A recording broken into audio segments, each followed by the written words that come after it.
para que usted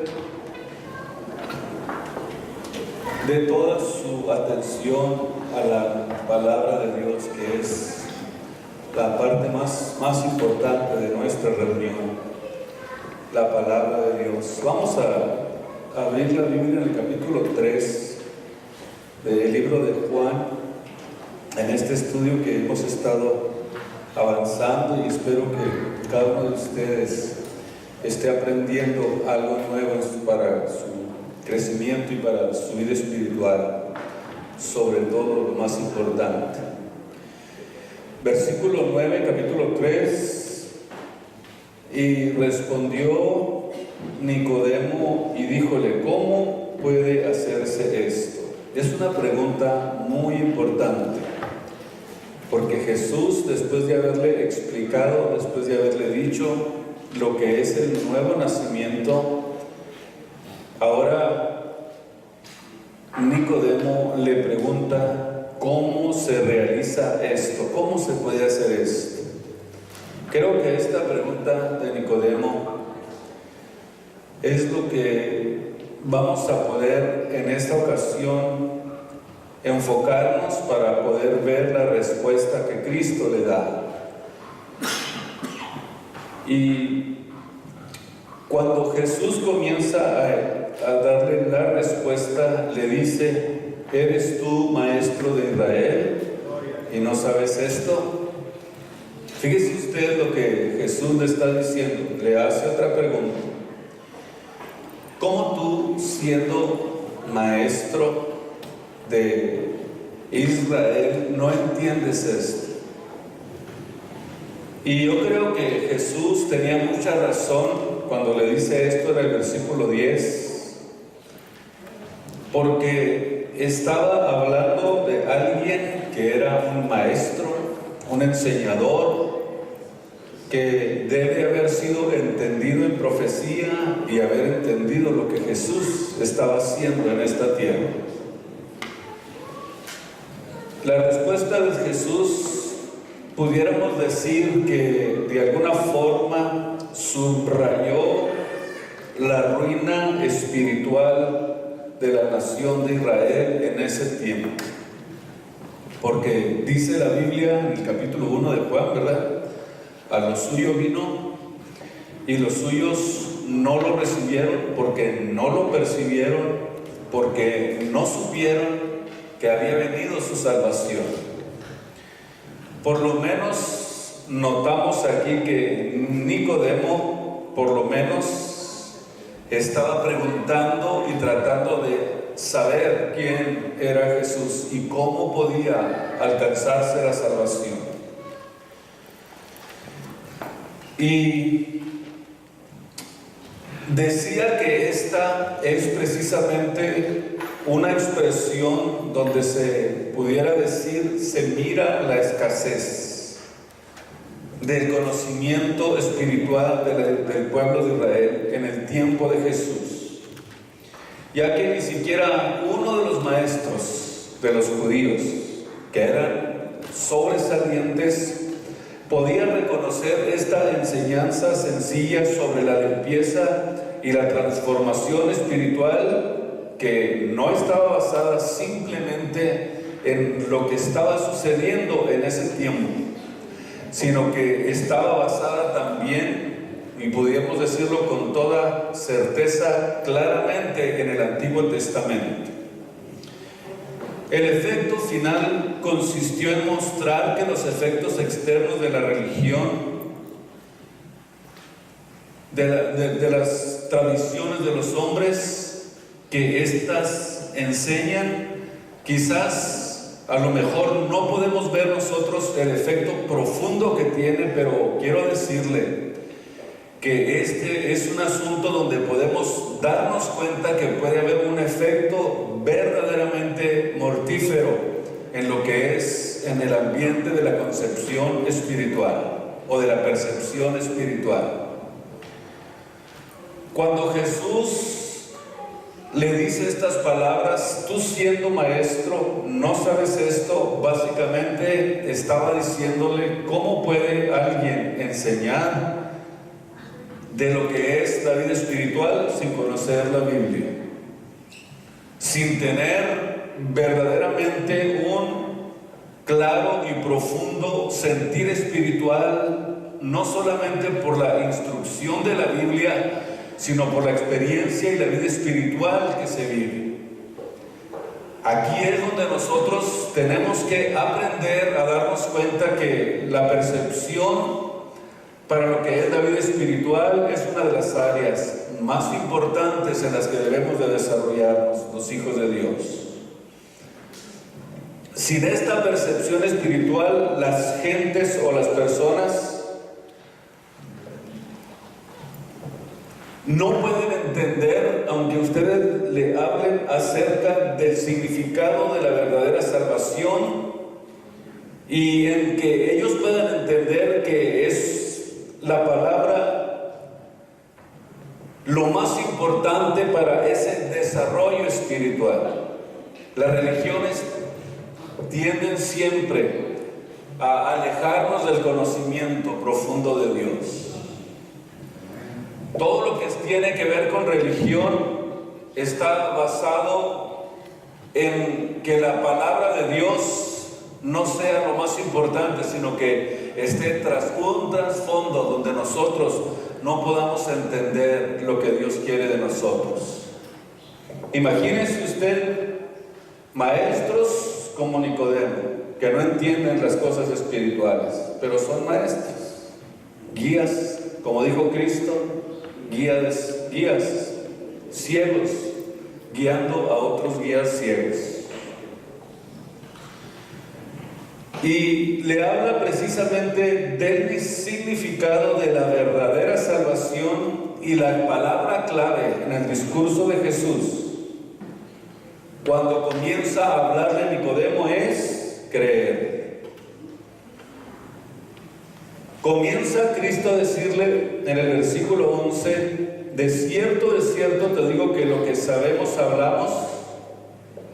Número uno, tienes que saber lo que hablas, y lo que hemos visto testificamos, y no recibís nuestro testimonio.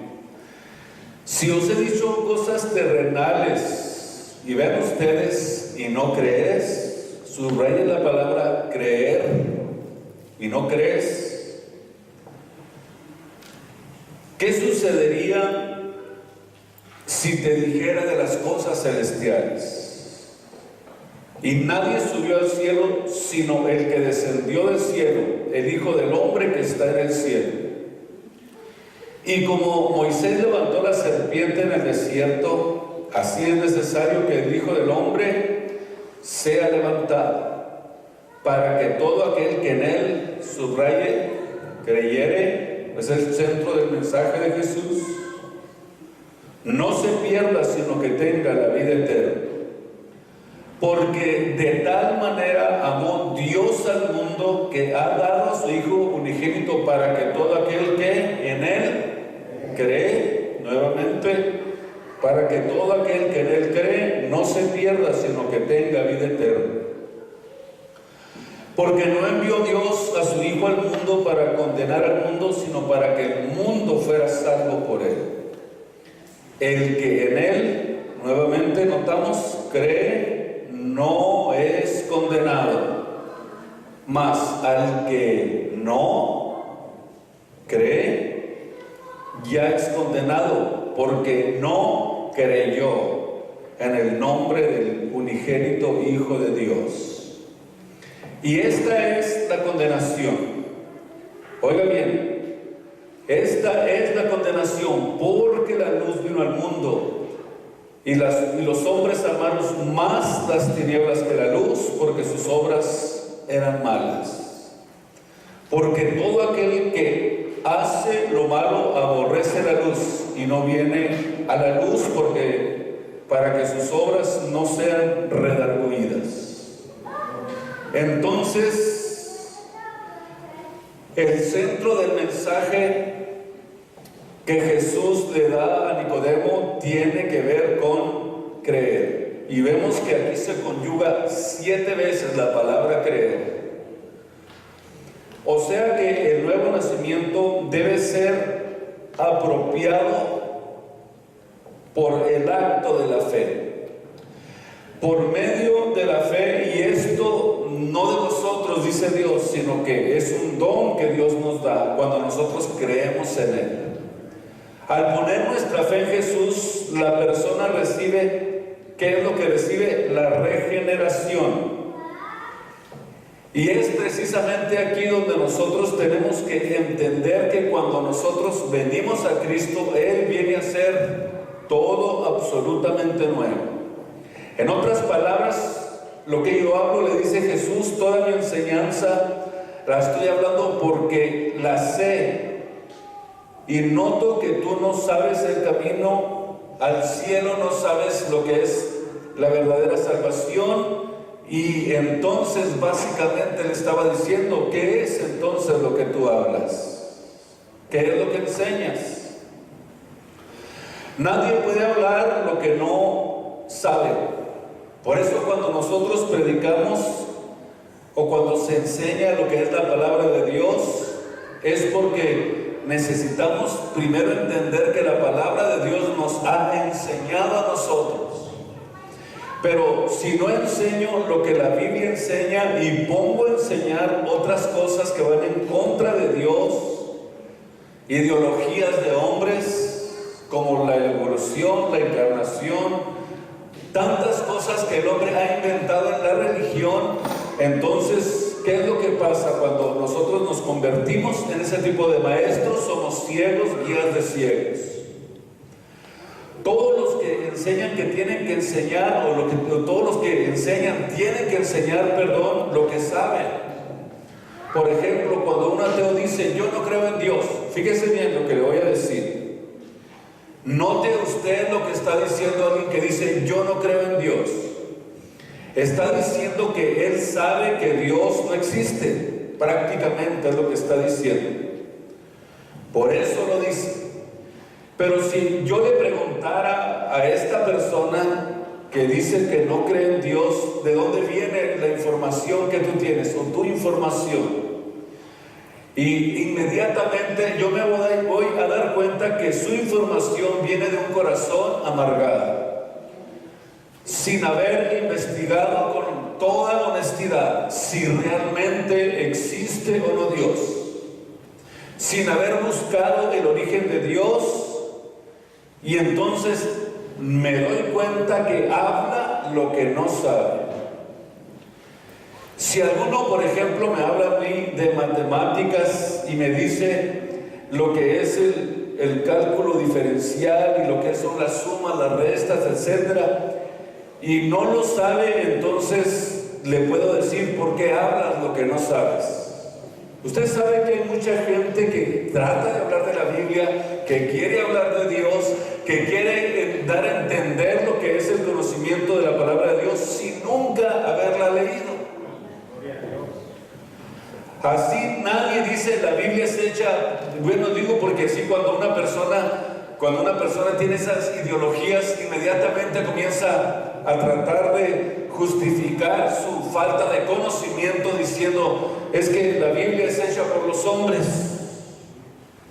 Y cuando una persona dice la Biblia es hecha por los hombres, está hablando algo que no sabe, algo que no entiende.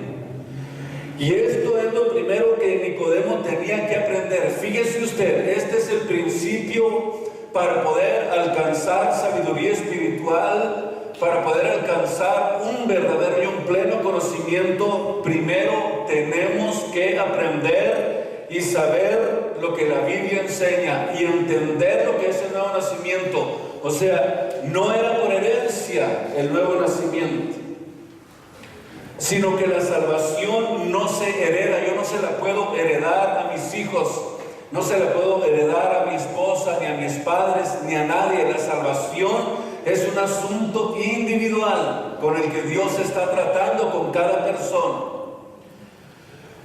Yo no se la puedo heredar absolutamente a nadie. Y para poder nosotros tener la experiencia de lo que es la verdadera salvación, tenemos que entonces seguir los principios establecidos en la palabra de Dios. Jesús le dijo a Nicodemo, primeramente, tienes que volver a nacer y después tienes que instruirte, prepararte en el conocimiento de la palabra de Dios.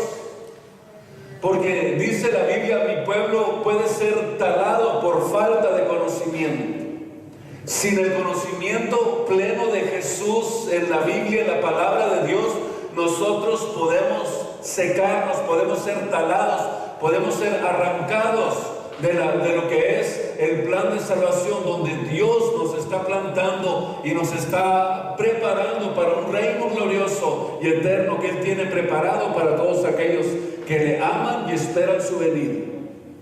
Mientras tú no nazcas de nuevo, no puedes ver el reino de Dios. Sencillo lo que Dios está diciendo.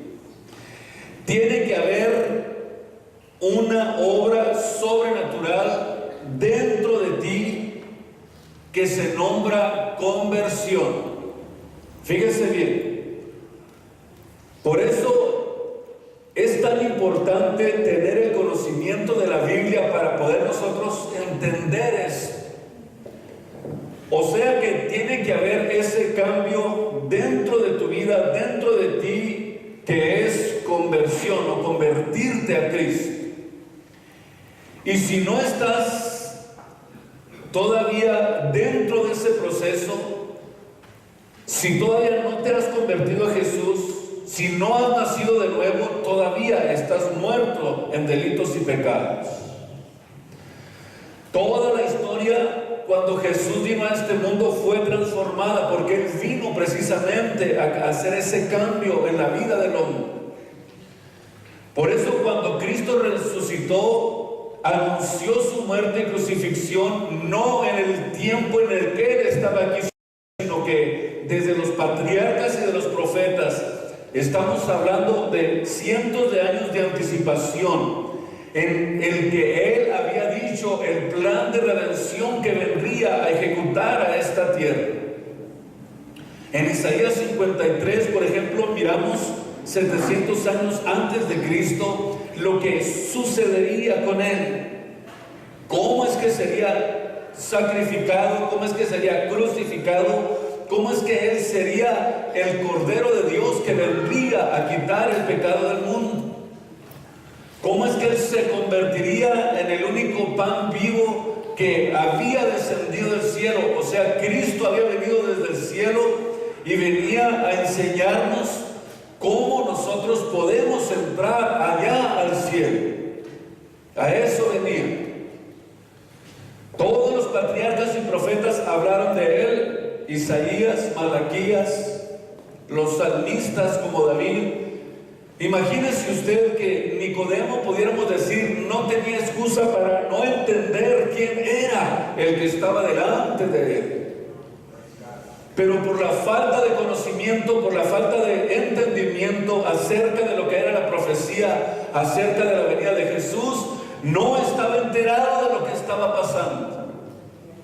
Por eso es que cuando Él vino del cielo, ¿qué es lo que vino a hacer? Vino a enseñarnos cómo nosotros podemos entrar al cielo. Por eso es que cuando nosotros miramos esto, dice el Señor, si nadie cree, no pueden entrar, porque es necesario creer para poder entrar. Hagan lo que hagan, hagan lo que los movimientos o los berrinches, lo que tú quieras, haga lo que hagas. Si tú no naces de nuevo, no puedes entrar a ese reino. Por eso es que es muy probable que tú puedas seguir pensando que no hay cielo ni infierno. Pues es muy probable que sigas pensando, yo no creo que haya un reino de los cielos después de aquí, después de esta vida. ¿Y qué es lo que pasa? Que cuando nosotros entendemos que Él vino precisamente para enseñarnos lo que hay en ese reino, porque Él descendió del cielo, Él dijo, yo soy el pan vivo que he descendido del cielo, yo soy el buen pastor, yo soy la luz del mundo, yo soy el camino, yo soy la verdad, y nadie puede venir al Padre si no es por mí. O sea, nadie puede ir al cielo si no es por mí. Nadie tiene entrada al reino de los cielos si no es por Jesús. Y esta es una predicción anticipada que él menciona en el capítulo 14 y en el versículo 15, cuando dijo que lo que sucedió en el desierto cuando Moisés traía a los israelitas, en el capítulo 21 del libro de los Números, Jesús dijo que este era un acontecimiento anticipado de lo que sería cuando Él vendría a esta tierra. ¿Y dónde miramos también este cuadro? En Isaías 53. Aquí miramos en estos dos versículos 14 y 15 cómo es una predicción anticipada de la muerte de Jesús. Léanos con mucho cuidado. Y como Moisés levantó la serpiente en el desierto, así es necesario que Jesús también fuera levantado. Versículo 15: para que todo aquel que en él crea no se pierda, sino que tenga la vida eterna. ¿Por qué está relacionando esto con el Números capítulo 21? Porque era necesario que para poder ser salvos, que para poder, pudiéramos decir, alcanzar la liberación, era imprescindible. No podía ser de otra manera, no podía ser de otra forma, no existía otro medio, no existía otro sistema. Por eso Jesús refirió este acontecimiento donde los israelitas fijaron su mirada en la serpiente que Moisés fabricó por orden de Dios para que fueran sanados de las mordidas de las serpientes en el desierto, serpientes venenosas. Y dice la Biblia que con solo ver esa serpiente, con solo mirarla, eran sanados. Y esta era una ilustración de lo que es la salvación. Es para que todo aquel que en él cree no se pierda. Quienes fijan su mirada en Cristo Jesús cuando fue levantado en la cruenta cruz, en el sacrificio cruento que él sufrió. Eso quiere decir que desde el momento en que nosotros podemos ver a Cristo crucificado, desde el momento en que vemos la verdadera resurrección de Jesús, cómo fue levantado, cómo es que fue vituperado, cómo fue destrozado, y cuando Él levantado se levanta para que podamos nosotros poner nuestra vista en Él y que podamos ser salvos, para poder encontrar la salvación. Para que todo aquel que en Él cree no se pierda. O sea, tienes que mirar lo que hizo Cristo en la cruz del Calvario. Tienes que mirar lo que Él vino a hacer por el mundo. Tenemos que poner nuestra vista en Cristo. La única manera de que el pueblo de Israel pudiera ser sanado de las mordeduras de las serpientes venenosas era mirando la serpiente que Moisés levantó en el desierto. Y esto era precisamente tipo y figura del sacrificio hecho por Jesús en la cruz del Calvario. Cuando Jesús fue levantado, entonces podemos mirar a Él. Y Él dijo: mirad a mí y sed salvos todos los términos de la tierra. Gloria al Señor. Quienes fijan su mirada en Cristo, quien fue levantado en la cruz, será salvo. Y lo necesitamos. ¿Sabe por qué necesitamos realmente ese levantamiento de Jesús y poder mirar hacia Él? Es porque nacimos envenenados. Todos. Estábamos envenenados en el alma. Estábamos envenenados en nuestro espíritu. Cuando el hombre pecó, dice la Biblia que el hombre pecó y así el pecado pasó a todos los hombres. Romanos capítulo 3, por cuanto todos pecaron. Y esa es la razón por la que necesitamos la ayuda de Dios, porque nacimos envenenados. Por eso es que hay tanto rencor en nuestro corazón, por eso hay tantos celos, por eso hay tantas envidias, por eso hay tanta violencia. ¿Por qué? Porque estamos envenenados. Y si no miramos a Jesús en la cruz del Calvario, no vamos a poder ser sanados. Y Jesús le estaba diciendo básicamente a Nicodemo: solo tienes que creer, eso es todo. Y las obras del Espíritu Santo son el resultado de haberle creído a Dios. De tal manera, dice la Biblia, amó Dios al mundo. O sea que pudiéramos decir que resalta la intensidad y la grandeza de su amor cuando vemos lo que Él hizo por nosotros.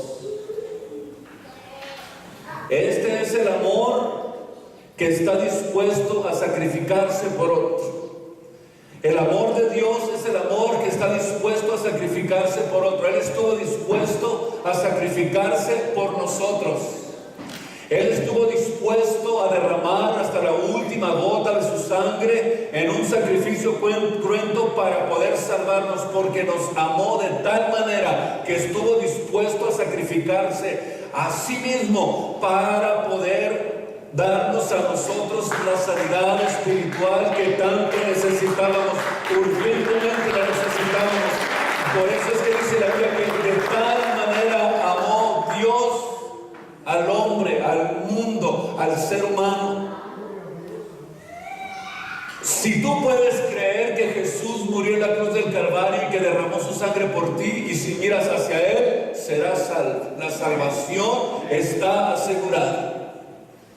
Por eso necesitamos entender que la salvación fue el acto precioso, más bendito, más, no pudiéramos decir palabras inmensurables, que Dios nos demostró. ¿Qué más queremos? Dios nos demostró que nos amaba cuando hizo posible que a través de ese sacrificio Él pudiera quitar la marca del pecado que estaba sobre nosotros y que no teníamos opciones. No había opciones. No había forma de poder encontrarnos con Él. Dice Isaías 59:2 que nuestros pecados hicieron una separación entre nosotros y nuestro Dios. Y cuando Cristo muere en la cruz del Calvario, quitó esa pared de separación de pecado que nos separaba de Dios para poder tener acceso a Dios. Y ahora tenemos acceso a Dios a través de ese sacrificio, a través de esa limpieza espiritual que Él está efectuando en nuestras vidas y en nuestros corazones. Nos va llevando en un proceso de graduación. Bendito el Señor. Estuvo dispuesto con ese intenso amor a sacrificarse por nosotros. Y el llamado a morir es para sufrir injusticias. Fíjese usted, el llamado a morir fue para sufrir calumnias. El llamado a morir era para sufrir una humillación, porque dice la Biblia que era una humillación hacerle eso a un hombre. Era como ponerlo y presentarlo públicamente como una persona despreciable por la sociedad. ¿Por qué cree que estaba con dos ladrones? Porque lo tenían al nivel de esos dos personajes que estaban a su lado. La Biblia dice: maldito aquel que es colgado en un madero. Entonces, imagínese usted lo que tuvo que hacer Jesús para poder sacrificarse por nosotros. Morir por injusticias. Llamado a morir para sufrir. Llamado a morir para ser perseguido. Llamado a morir para ser destrozado su cuerpo. Para que le dieran 40 azotes en sus espaldas, que en la punta tenía un filoso triángulo que cuando se ensartaba en la carne y le jalaban, hacía grandes surcos en la espalda de nuestro Maestro. Aleluya, gloria a Dios. Esta también era una profecía que estaba en la antigüedad. Dice: heredaron grandes surcos. Heredaron mis manos y mis pies. Me hicieron grandes surcos en mi espalda, en mi cuerpo, en todos lados. Quedó completamente desfigurado. ¿Por qué? Porque el llamado a morir que Jesús estaba haciendo y tendría que ser a través de esta manera de injusticia, de persecución, de infidelidad, podríamos decir de tantas formas en que pudiéramos describirlo esto, de una forma cruel, sarlos se venían sobre él. Dice, me rodearon. ¿Cómo dijo Jesús? Me rodearon. ¿Cómo dijo? Perros me han rodeado. Imagínense estar rodeado de perros para echárselo encima y destruirlo.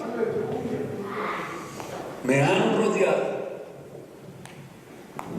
Y por eso nos dejó ejemplo a nosotros de cómo nosotros podemos seguir sus pisadas. Dice la Biblia, él en cambio nunca hizo y utilizó alguna forma para maldecir a los que le hacían daño. No abrió su boca, se quedó callado. Como cordero fue llevado al matadero y como oveja delante de sus trasquiladores. No abrió su boca, no los maldijo, no buscó venganza, no buscó la forma de desquitarse por lo que estaban haciendo. No quiso hacer absolutamente nada. ¿Por qué? Porque él sabía que había llegado el momento más importante para la humanidad. Había llegado el momento más importante para aquellos que habían de creer en él. Había llegado el momento más importante para cada uno de nosotros, porque sin derramamiento de sangre, dice Hebreos 9:27, no había remisión de pecados.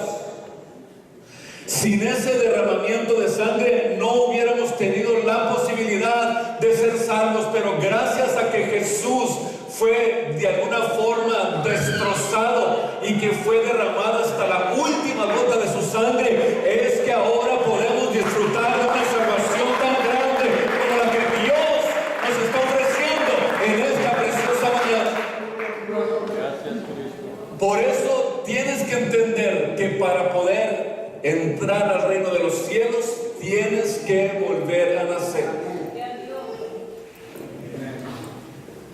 Y esta es la forma en que se realiza el nuevo nacimiento. O sea que Cristo le estaba dando una respuesta clara y específica a Nicodemo de cómo se efectúa el nuevo nacimiento. Tienes que creer en la Biblia. Dice la Biblia, que dice Hebreos 11:6, que la fe es por el oír de la palabra de Dios. Tú vas a ir creyendo en Dios, vas a ir creyendo en la palabra, vas a ir creyendo en Cristo si oyes la palabra de Dios. Vas a ir acrecentándote en la fe, vas a ir creciendo en el conocimiento. Cada vez vas a creer más y más, cada vez vas a visualizar mejor el sacrificio de Jesús, cada vez vas a ir entendiendo mejor a Dios, cada vez más y más vas a tener más y más comunión con Él. ¿Por qué? Porque la Biblia es el libro de instrucciones que nosotros necesitamos para allegarnos a Dios. Sin la Biblia no sabemos a dónde vamos. Así es. En Primera de Juan, capítulo 4, versículo 9. Vean ustedes lo que dice el apóstol.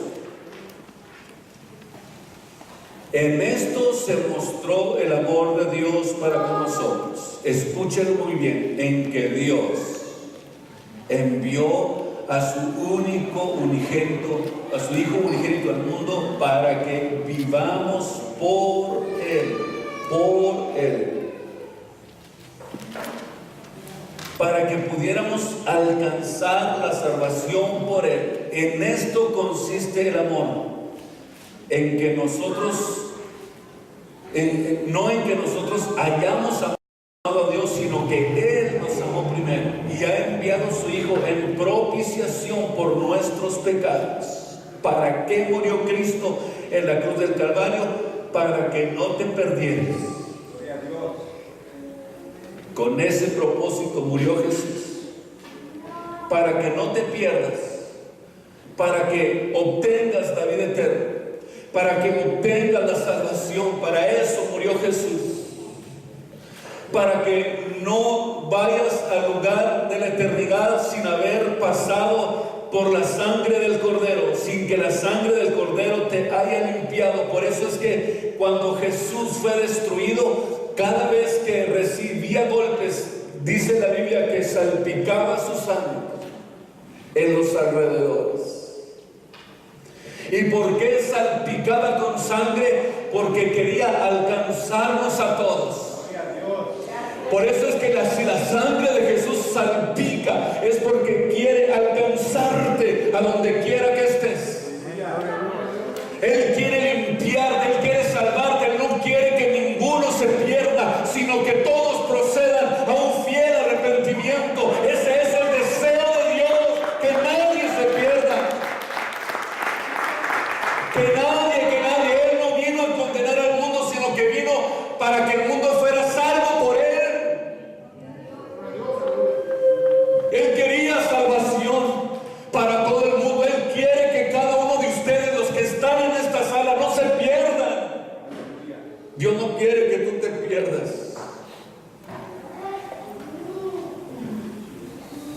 Gloria a su santo nombre. ¿Para qué murió Jesús? Para que no te pierdas, para que no vayas a ir a un lugar de tormento.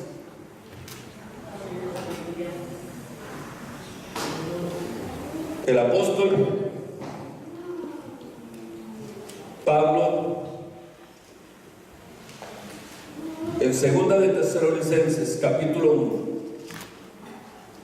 vayan ustedes conmigo, escribió algo que es muy importante que todos los hijos de Dios entiendan. 2 de Tesalonicenses 1:7.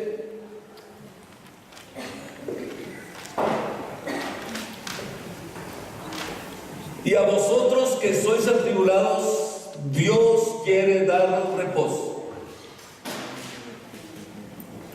Cuando nosotros, quiere Dios que nosotros estemos en reposo cuando se manifieste el Señor del cielo, Jesús, el Señor del cielo, con los ángeles de su poder, de su potencia. Y se presentarán en llama de fuego para dar el pago a los que no conocieron a Dios. Por eso el conocimiento que ahora tú estás recibiendo, ese es el conocimiento que quiere darte salvación a tu vida. Para dar el pago a los que no conocieron a Dios, ni tampoco a los que obedecen el Evangelio de nuestro Señor Jesucristo.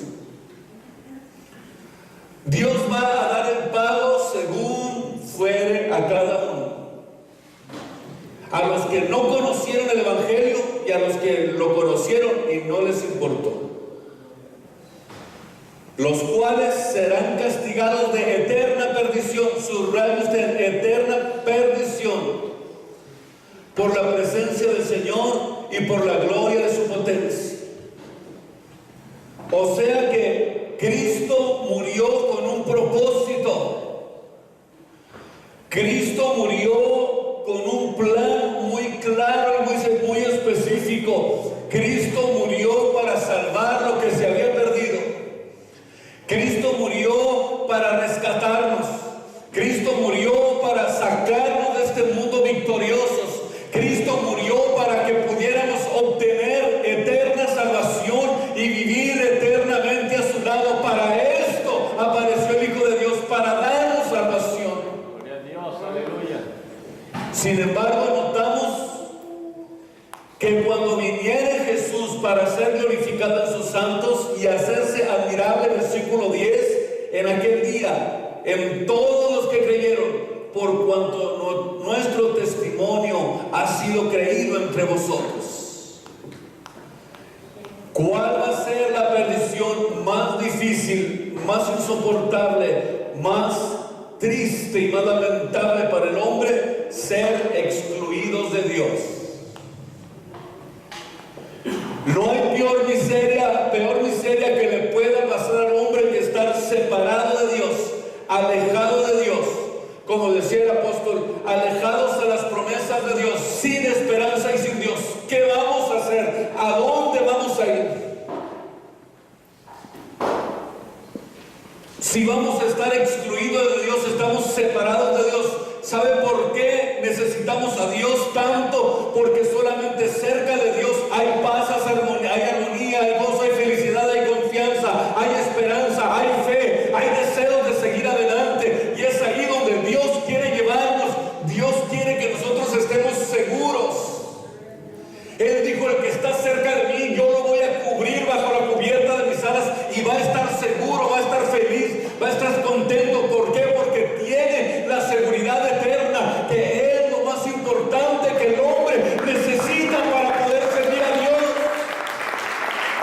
Sí, Señor. Sin embargo, en la eternidad, todos aquellos que no conocieron ni creyeron el Evangelio estarán lejos de Dios. Y lejos de Dios, ¿qué es lo que pasa? Hay dudas, hay confusión, hay angustia, hay amargura, hay inseguridad. Te sientes solo, te sientes abandonado, no tienes a Cristo. Estás verdaderamente lleno de confusión en tu vida espiritual. Y nosotros, los que hemos creído en Cristo, hemos dejado ya ese estilo de vida que nos separaba de Dios. Dice la Biblia que hemos sido hechos cercanos por la sangre de Jesucristo. A ustedes, a vosotros que estaban lejos, ¿qué hizo? Hemos sido hechos cercanos por la sangre de Cristo. O sea que la sangre de Jesucristo nos acercó a Dios. La sangre de Jesús nos dio comunión con Dios.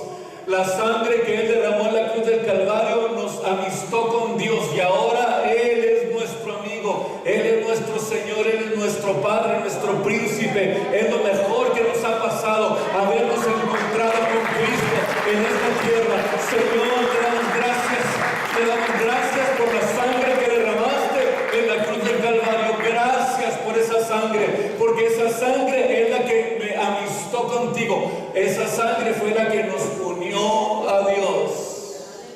Dios extendió su mano a través del sacrificio de la cruz del Calvario, y nosotros lo único que hicimos es extenderle nuestra mano y decirle: heme aquí, Señor, para hacer tu voluntad. En esta mañana, ¿cuántos quisieran decirle: Señor, yo quiero que tú estés cercano a mí, yo quiero acercarme a ti? Él dijo: el que viene a mí, yo no le echo fuera. Al corazón contrito y humillado, no lo despreciarás tú jamás, mi Dios. Jamás Dios va a despreciar un corazón contrito y humillado. Por eso en esta tarde, ¿qué le parece si nos humillamos bajo la poderosa mano de Dios? Si nos humillamos ante su presencia y le decimos: Señor, yo quiero amistarme contigo. Dice Job: amístate ahora con Él y tendrás paz, y por ello te vendrá bien. Pónganse de pie en esta preciosa hora. Amístate ahora con Él y tendrás paz, y todo